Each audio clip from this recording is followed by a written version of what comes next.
اعوذ باللہ من الشیطان الرجیم بسم اللہ الرحمن الرحیم۔ تمام دیکھنے اور سننے والوں کو السلام علیکم۔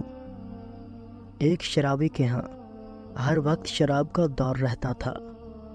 ایک مرتبہ اس کے دوست احباب جمع تھے، شراب تیار تھی۔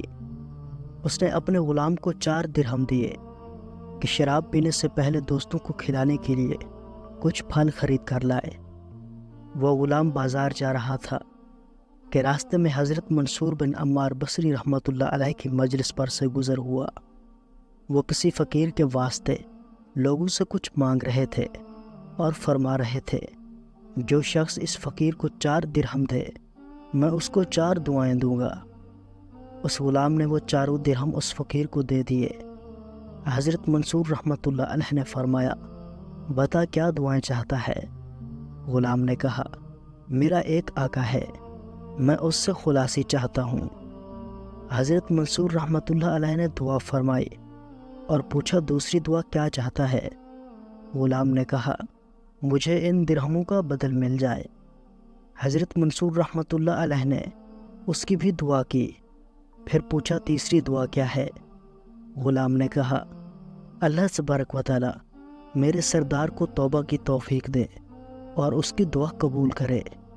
آپ رحمۃ اللہ علیہ نے اس کی بھی دعا کی، پھر پوچھا چوتھی دعا کیا ہے؟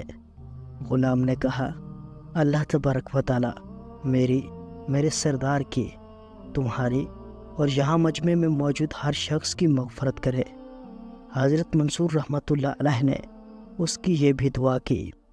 اس کے بعد وہ غلام خالی ہاتھ اپنے سردار کے پاس واپس چلا گیا۔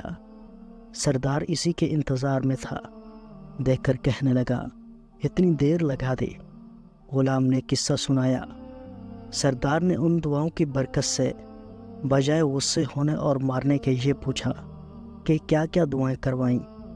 غلام نے کہا، پہلی تو یہ کہ میں غلامی سے آزاد ہو جاؤں۔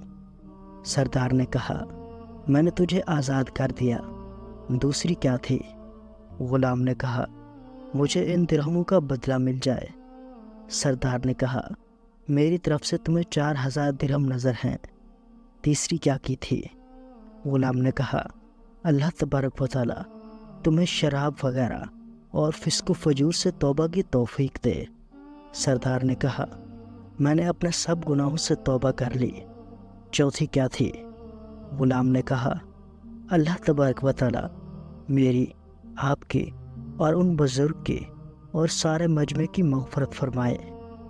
سردار نے کہا کہ یہ میرے اختیار میں نہیں ہے۔ رات کو سردار کو خواب میں ایک آواز سنائی دی، جب تو نے وہ تینوں کام کر دیے جو تیرے اختیار میں تھے، تو کیا تیرا خیال یہ ہے کہ اللہ وہ کام نہیں کرے گا جس پر وہ قادر ہے؟ اللہ نے تیری، اس غلام کی، منصور کی اور سارے مجمع کی مغفرت کر دی ہے۔ پیارے دوستو، اس واقعے سے ثابت ہوتا ہے کہ صدقہ باعث نجات بھی ہے۔